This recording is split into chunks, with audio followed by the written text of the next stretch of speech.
मध्य पूर्व में छिड़े संघर्ष का साया अब दुनिया की तेल और गैस की सप्लाई पर पड़ने लगा है। इस वजह से भारत के अलावा कई अन्य देशों में संकट बढ़ता जा रहा है। 9 मार्च की शाम को तेल और गैस के अंतर्राष्ट्रीय बाजार में जबरदस्त हलचल शुरू हुई।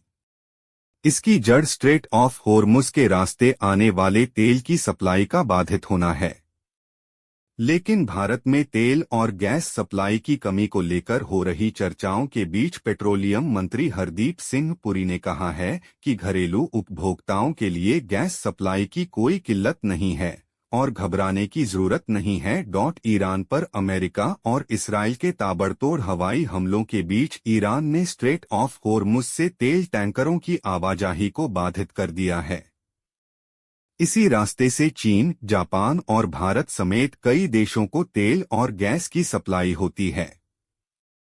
बीते 24 घंटों में हालात तेजी से बदले हैं। भारत में रेस्टोरेंट उद्योग की ओर से कमर्शियल कुकिंग सिलेंडर की आपूर्ति में बाधा आने की शिकायतों के बीच भारतीय पेट्रोलियम मंत्री ने निर्बाध आपूर्ति का वादा किया है।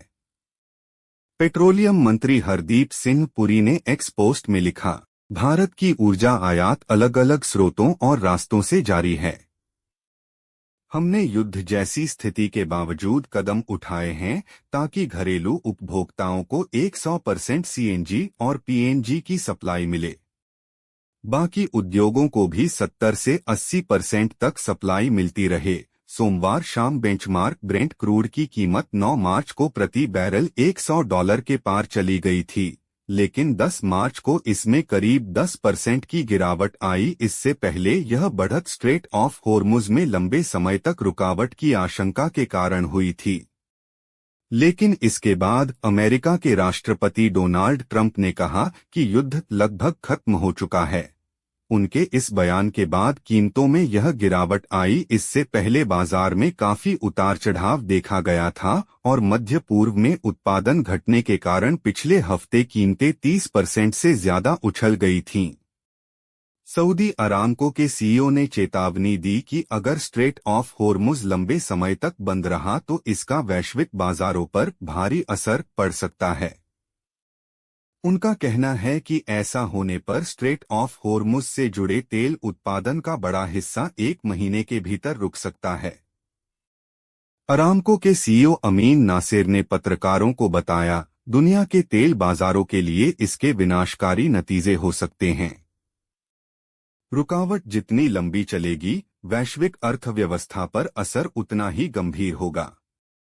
हम पहले भी कई रुकावटों का सामना कर चुके हैं, लेकिन यह अब तक क्षेत्र के तेल और गैस उद्योग के सामने आया सबसे बड़ा संकट है। उधर रूस के राष्ट्रपति व्लादिमीर पुतिन ने सोमवार को कहा कि अमेरिका इसराइल का ईरान के खिलाफ युद्ध वैश्विक ऊर्जा संकट की वजह बन गया है। उन्होंने चेतावनी दी कि स्ट्रेट ऑफ होर्मुज के रास्ते होने वाली तेल और गैस की ढुलाई पर निर्भर तेल उत्पादन जल्द रुक सकता है। पुतिन ने कहा कि रूस, जो दुनिया का दूसरा सबसे बड़ा तेल निर्यात